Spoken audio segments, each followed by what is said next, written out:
She convinced my girlfriend I was a liar. She tried to tear us apart with fake stories, but every lie she told exposed who she really was and the ending. The sweetest revenge I've ever seen. Before we begin, don't forget to like and subscribe. It really helps the channel. My envious older sister tried to ruin my relationship by convincing my girlfriend that I'm a compulsive liar and emotionally unhinged. What happened afterward turned out to be the most gratifying moment I've ever experienced. I never planned to drag family mess onto the internet, but I'm so furious right now that I can't stay silent. Let me explain what's going on. I've worked hard to get my life in order. I put myself through college, graduated with an engineering degree, and now have a stable, well-paying job. I've always kept things quiet. No crazy parties, no police record, nothing scandalous. I'm far from flawless, but I don't have any dark secrets buried in my past. For the past 4 years I've been dating Riley. She's brilliant, gorgeous, hilarious, and the most grounded person I know. She doesn't play mind games or feed into unnecessary drama. Together we've built something genuine, the kind of relationship most people our age only dream about. We were literally days away from moving in together, lease signed, furniture ordered, everything lined up perfectly, until Megan decided to blow it all up. Megan is my older sister, and older feels like an understatement because she's been acting like an impulsive teenager well into her 30s. She married a deadbeat straight out of high school, quit college, bounced between dead-end jobs for years, and finally went through an ugly divorce. Broke, homeless, and with no real support network left, she burned through every favor my parents ever gave her. Eventually, even they reached the end of their patience and cut her off completely. And honestly, I didn't blame them one bit. A few months ago, she called me practically in tears, begging for a place to crash. Against my better judgment, I let her move into my apartment with the promise it would only be temporary. I laid down crystal-clear rules from day one. Pay for your own expenses, don't touch my stuff, and stay completely out of my relationship with Riley. Seemed fair and straightforward. At first, she played nice, helped with chores, cooked dinner a couple times, acted like she was turning over a new leaf. Riley wasn't happy about the arrangement but trusted me to handle it. In hindsight, the whole good sister routine was just an act. Then the subtle digs started. Little comments like, "Wow, Riley really trusts you, huh? Guess she never heard about how wild you used to be in college." I laughed them off at first. Yeah, I partied sometimes back then, stayed out late, drank too much a few nights. But I was never a player, never cheated on anyone, and most importantly, I didn't even meet Riley until years after that phase ended. I figured Megan was just bitter and lashing out. I should have known it would escalate. Soon Riley started asking odd questions, gently, carefully, like she didn't want to accuse me of anything. "Were you really different back in college? Have you always been a relationship person?" The first couple of times I thought it was nothing, but by the third time I knew someone was planting doubts in her head. When I asked her directly, she admitted Megan had been feeding her stories. That I was a serial heartbreaker, couldn't keep it in my pants, that Riley was just my safe choice after years of chasing a different type, etc. Total fiction. Megan didn't even live in the same state as me during college. She was busy with her train wreck marriage while I was hundreds of miles away grinding through school. Pure lies from start to finish. Yet Riley had heard them and they were bothering her. Meanwhile, Megan kept up the innocent act around me. Laughing at home, she was all smiles, cooking, watching Netflix like nothing was wrong. I decided to get in front of it before it got worse. The final straw came last week. I noticed Megan's journal left open on my coffee table. I normally respect privacy, but this woman was actively trying to destroy my life under my own roof, so I looked. Page after page of delusional nonsense about how she was protecting Riley from me, how I was born to cheat, how I was incapable of real love and Riley would thank her one day. She genuinely saw herself as the hero. I snapped photos of the pages for proof. That same night when Riley came over, I laid everything out and told her if Megan's poison had made her doubt me, we needed to clear the air immediately. Riley looked sick. She said she needed a little time to process. That's when I wrote the original post. Edit. Some people misunderstood Riley's reaction. Riley is one of the most confident, self-assured women I've ever met. She doesn't snoop, doesn't flip out over rumors, and definitely doesn't let random people manipulate her. But she's also smart enough to ask questions when something feels off instead of bottling it up. She never accused me. She just wanted clarity. That's emotional maturity, not weakness. If someone told me my girlfriend had a shady past, I'd ask her about it too. Megan severely underestimated who she was dealing with. Thank you to everyone who read the original post. Here's what happened next, and trust me, it's delicious. After I posted, the atmosphere at home was ice cold. Megan kept hovering, pretending to mind her own business, but you could feel her waiting for another opening. That opening came the second Riley walked through the door. Riley greeted me normally, hug, quick kiss, big smile. But the moment she spotted Megan on the couch, her entire vibe shifted to barely contained irritation. Megan pretended to scroll on her phone while throwing sneaky side-eye every few seconds. Riley noticed instantly. We ordered food, sat down to relax and play some games, and the second I stepped into the kitchen to grab drinks, Megan pounced. Riley told me everything later. Megan launched into this fake-concerned, syrupy-sweet speech about how she was worried, for Riley, that I was secretly unstable and a habitual liar, that I was faking my feelings, and that Riley was still young enough to leave before she got hurt. Classic villain monologue. Riley let her ramble until she ran out of air, then just started laughing in her face. She told Megan her story was so badly fabricated it was almost impressive anyone would try it.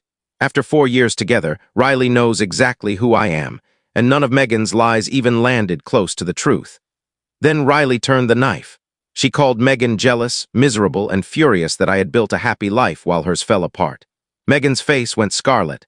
She tried the "I'm just looking out for you" excuse, but Riley wasn't having it. Megan stormed off to her room and slammed the door like a 15-year-old. Riley stayed cool as ever. When I came back, she joked that I owed her ice cream for not decking Megan on the spot. Hearing the full play-by-play later honestly left me in awe. Riley didn't just defend me, she demolished her. That night, Megan sent Riley a long, groveling apology text claiming she was only being protective. Riley left her on read, then blocked her on everything the next morning. No reply needed. Megan has been tiptoeing around the apartment since, knowing one more move and she's done. Her 24-hour eviction clock ran out. Getting her out wasn't pretty, but she's gone. A few days later, and the peace is glorious. After Megan's last ambush on Riley, which Riley shut down like a queen, I realized simply kicking her out wasn't enough. She might keep trying from afar. So after Riley went home that night, I called Megan and laid it all out. I knew what she'd said. She had irreversibly crossed the line. And if she ever pulled another stunt, she would lose me as a brother forever. No money, no couch, no contact, nothing. Instead of backing down or apologizing, she doubled down, whining that being homeless on a friend's couch proved what a monster I was and that Riley needed to know the real me. The call ended with her hanging up on me. I thought that was the end of it. Nope. Next morning, Riley forwarded me screenshots that made me see red. After our fight, Megan had borrowed her friend's phone and sent Riley an absolute essay. Complete with ancient, public college party photos Riley had already seen 100 times, trying to spin a ridiculous tale that I was hiding a double life and would inevitably cheat. She even dragged up a girl I dated for literally 3 months freshman year and acted like it was proof of a pattern. It was unhinged. Riley's response? 2 sentences. You should be ashamed of yourself. If you actually cared about your brother, you'd want him happy, not try to destroy it. Lose my number. I love that woman more every single day. That was the final straw. I boxed up everything Megan had left behind, stacked it outside the door, not gently, and left a voicemail telling her to come get it or it was going to the curb. When she finally showed up, she tried the full victim routine, tears, guilt trips. I was only trying to help, you'll thank me when she breaks your heart. The works. I told her she should have thought about her belongings before she tried to nuke my relationship again. She grabbed her stuff while muttering passive-aggressive nonsense and finally left. 2 days later, my mom called. Predictably, Megan had run straight to her house sobbing about how heartless I am and how I threw her out on the street. Mom was upset, but at this point even she knows Megan brought every bit of this on herself. And that's where things stand. Riley and I are stronger than ever, apartment is peaceful, and Megan has finally learned that some bridges once burned stay burned. Thanks again for all the support. It really helped me keep my head straight through this circus. She's a mother, it breaks her heart when her children don't get along. Still, after I walked her through the entire timeline and forwarded all the screenshots Riley had sent me, Mom was genuinely horrified. She apologized for even momentarily doubting me and said Megan desperately needed someone to shake her back to reality.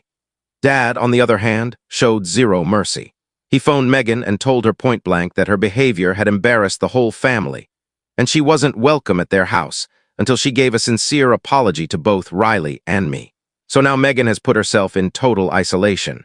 No apology has come, just one single pathetic text at most. I hope you're happy. I still don't get what Riley sees in a loser like you. Left on read. Meanwhile, Riley and I are doing better than ever. In a weird, backwards way, Megan was technically right. This mess did make us stronger, just not for the reasons she thought. Riley had already been hinting at officially moving in together, and after everything blew over, it felt like perfect timing. Yesterday, we signed the lease on our new place. Fresh start, new walls, and a strict no freeloaders or chaos goblins policy. We move in 2 weeks. First, thank you to everyone with common sense who's had my back. I've also seen comments from people who sound exactly like Megan on a bad day, people who skimmed the story and decided I'm overreacting because the drama actually helped your relationship. Cool story. Let me reply once and for all. Yes, we're stronger now because Riley has a spine of steel and can't be manipulated. That's awesome. It still doesn't erase the fact that my sister actively tried to blow up my life. And if you think Megan was helping, please schedule a CT scan. The crayon stuck in your skull is clearly affecting blood flow. Anyway, after Megan was finally gone, the apartment felt peaceful for the first time in months, proof of who the real toxin was. Riley opened up a bit more.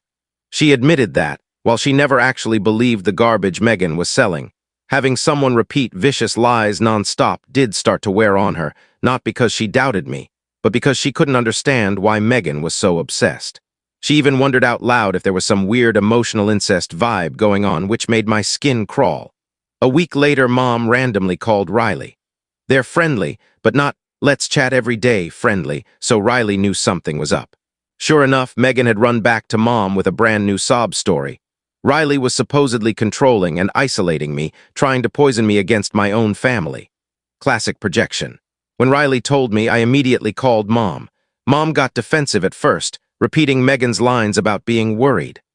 I asked straight out if she honestly believed Riley was manipulative.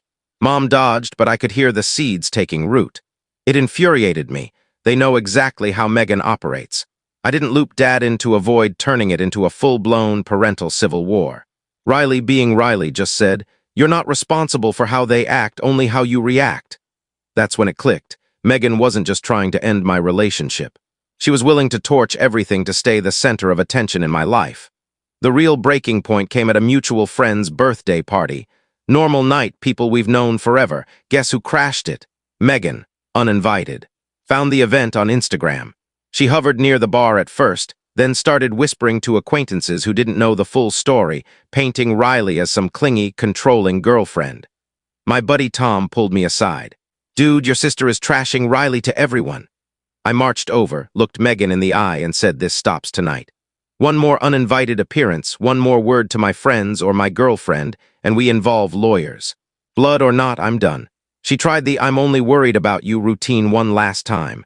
I told her if she actually cared, she'd do it from another zip code. We left early to keep the peace. Radio silence from her ever since. A few days after the party crash, my phone started exploding with vague, "Hey man, heard some wild stuff about you." Texts from distant relatives and old neighbors. Turns out Megan had gone full scorched earth, contacting anyone whose number she could find, telling them I was abusive, unstable, and that Riley was terrified to leave me. Riley saw the messages, sat me down, and said, "We can't keep living waiting for the next bomb." She was right. Threats only work if you follow through. We hired an attorney. We're now suing Megan for defamation and harassment, going after monetary damages and a permanent restraining order that bars her from ever mentioning either of us again. It's stressful, but every new crazy message she sends just strengthens our case. Quick fast forward, we got the temporary restraining order almost immediately. Megan violated it the same week, showing up at our new place to talk and stop the madness. I was ready to call the cops instantly, but Riley said, "Let me handle this," and walked outside. Megan wasn't expecting Riley. Words were exchanged. Megan tried the "I'm just trying to save you from him" speech again and actually grabbed Riley's arm to pull her away from danger. Riley yanked free, shoved her hard enough that Megan landed on her butt, and warned her never to touch her again or she'd leave her looking like spoiled fruit. Police arrived minutes later, saw the violated order, heard the story, and took Megan away. She spent 30 days in jail for the violation. When she got out, she ran straight to my parents' house. Mom was willing to let her stay. Dad put his foot down and said not until she leaves us alone. Even Mom finally told her it was best to stay away for a while. The civil suit kept rolling. Thanks to the arrest and all the documented evidence, we won. Megan has to pay us a nice five-figure sum, amount staying private. Riley and I plan to use part of it to furnish the new apartment and save the rest. For me, this has been the single most satisfying outcome of my life. It was ugly to live through, but seeing justice actually served? Priceless. It's been quiet for months now, not a peep, even after the judgment came down. Megan has apparently moved on to newer targets. So if any of you ever meet a recently divorced woman named Megan trying to warn you about your partner, run the other way and maybe send me the tea. At least this time I'll get to read someone else's saga instead of starring in it. Thanks for following along. This really is the end of the story. Mic drop. Story closed. Thank you for being part of our community. Your likes, comments, and shares help us bring more unbelievable Reddit family stories every day. Please don't forget to subscribe and hit the bell so you never miss a shocking story.